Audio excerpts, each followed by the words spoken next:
Ici, Gabon Impact Chrétien, une association chrétienne qui a pour objectif de proclamer le salut en Jésus-Christ et d'annoncer la bonne nouvelle du royaume des cieux jusqu'aux extrémités de la terre en utilisant les réseaux sociaux tels que YouTube, TikTok et Facebook.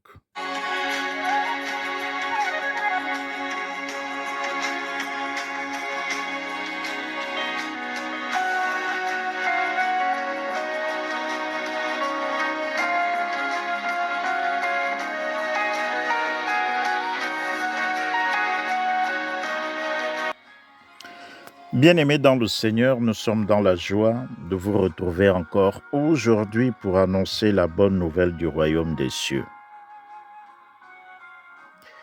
Le thème de notre courte exhortation de ce jour est intitulé « Tous ceux qui n'ont pas la foi en Jésus-Christ ne sont pas pardonnés par Dieu ». Bien-aimés dans le Seigneur, tout le monde s'accorde à dire que Dieu est bon. Et c'est la vérité, Dieu est bon. Dieu est amour, il est miséricordieux. Et il a prouvé son amour en ce qu'il a sacrifié son Fils pour nous sauver. Pendant que nous étions encore loin de lui, dans le péché, sans foi ni loi, chacun de nous vivait sa propre vie et suivait sa propre voie. Mais la parole nous dit en Jean 3, au verset 16, « Car Dieu a tant aimé le monde qu'il a donné son Fils unique, afin que quiconque croit en lui ne périsse point, mais qu'il ait la vie éternelle. » La parole de Dieu. Amen. En effet, bien-aimés dans le Seigneur, ce passage nous montre que Dieu est bon. Il savait que son Fils avait le pouvoir de donner sa vie et de la reprendre. Il savait aussi que selon la loi, tous ceux qui n'obéissent pas sont destinés à périr.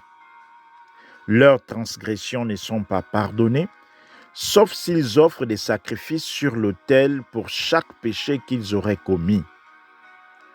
Encore faut-il que ces sacrifices soient agréés par Dieu.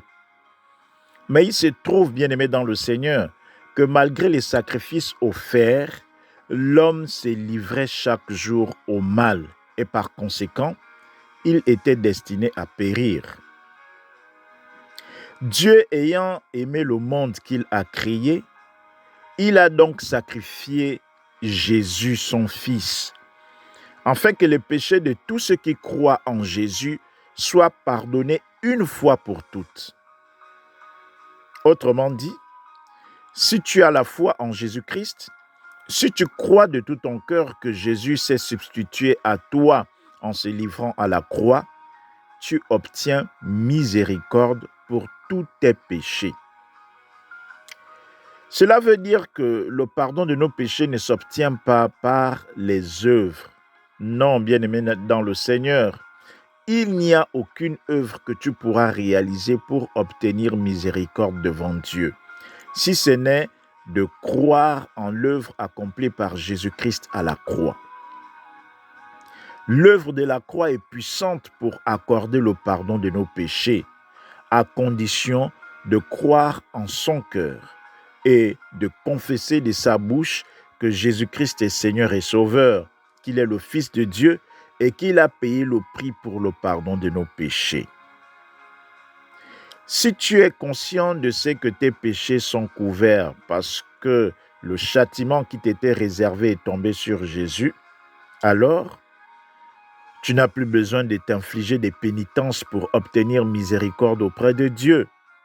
C'est ta foi en Jésus-Christ, c'est ta foi en l'œuvre accomplie par Jésus-Christ à la croix qui te justifie devant Dieu. Bien-aimé dans le Seigneur, la foi est donc le moyen par lequel nous obtenons la miséricorde de Dieu. Si tu veux être pardonné par Dieu, tu dois absolument croire que Jésus a pris ta place en mourant pour toi à la croix. Il s'est fait pécheur pour que tu sois justifié. Dieu est bon, bien-aimé dans le Seigneur. Il a tant aimé le monde que pour le pardon de l'humanité, il a livré Jésus-Christ en sacrifice à la croix. Jésus est mort. Le troisième jour, il est ressuscité des morts. Il est vivant. Et nous qui croyons en Jésus, nous avons la vie avec lui. Bien-aimés dans le Seigneur, cette conscience de la couverture de tes péchés par l'œuvre de l'âme de Jésus doit t'amener à vivre une vie agréable à Dieu, cherchant toujours à faire la volonté de Dieu, car ce n'est plus toi qui vis, ton ancienne vie ayant été clouée à la croix. Dieu t'a racheté pour que tu vives en nouveauté de vie, pour que tu vives pour lui. Lisons Éphésiens 2, du verset 1 au verset 10. Je lis la parole de Dieu. Vous étiez morts par vos offenses et par vos péchés, dans lesquels vous marchiez autrefois, selon le train de ce monde, selon le principe de la puissance de l'air, de l'esprit qui agit maintenant dans les fils de la rébellion. Nous tous aussi, nous étions de leur nombre, et nous vivions autrefois selon les convoitises de notre chair, accomplissant les volontés de la chair et de nos pensées, et nous étions par nature des enfants de colère comme les autres. Mais Dieu, qui est riche en miséricorde, à cause du grand amour dont il nous a aimés, nous qui étions morts par nos offenses, nous a rendus à la vie avec Christ. Il nous a ressuscités ensemble et nous a fait asseoir ensemble dans les lieux célestes en Jésus-Christ, afin de nous montrer dans les siècles à venir l'infinie richesse de sa grâce par sa bonté envers nous en Jésus-Christ. Car c'est par la grâce que vous êtes sauvés, par le moyen de la foi. Et cela ne vient pas de vous, c'est le don de Dieu. Ce n'est point par les œuvres, afin que personne ne se glorifie, car nous sommes son ouvrage, ayant été créés en Jésus-Christ pour de bonnes œuvres que Dieu a préparées d'avance, afin que nous les pratiquions. La parole de Dieu. Amen. Bien-aimé dans le Seigneur, à ce stade de notre message, je voudrais te poser une question, toi qui nous écoutes. Est-ce que tu crois en Jésus-Christ? Est-ce que tu crois à l'œuvre accomplie par Jésus à la croix? Si oui, sache que tes péchés sont pardonnés. C'est par grâce que tu es sauvé de la condamnation réservée aux pécheurs. Tu as été sauvé au moyen de la foi que tu as placée en Jésus. Dieu lui-même t'a racheté de la loi du péché et de la mort. Tu n'as pas autre chose à ajouter à ce que Dieu a fait. Tu n'as pas de sacrifice supplémentaire à faire pour être pardonné devant Dieu. Maintenant, si tu ne crois pas en Jésus, je suis désolé de te le dire, mon frère, ma sœur, tu es condamné. Tes péchés ne sont pas pardonnés. Si tu veux passer par les sacrifices pour être pardonné, il te faudra faire autant de sacrifices pour le nombre de fois que tu as péché.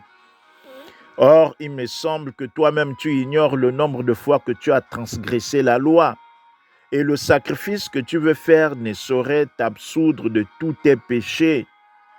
Donne donc ta vie à Jésus si tu veux que Dieu te fasse miséricorde. Mais en plus du pardon de tes péchés, si tu acceptes Jésus comme Seigneur et Sauveur de ta vie, tu auras la vie en abondance sur la terre, la vie éternelle, la guérison par les meurtrissures de Jésus, et tu deviendras enfant de Dieu. Si tu crois, tu verras la gloire de Dieu. Que Dieu te bénisse abondamment.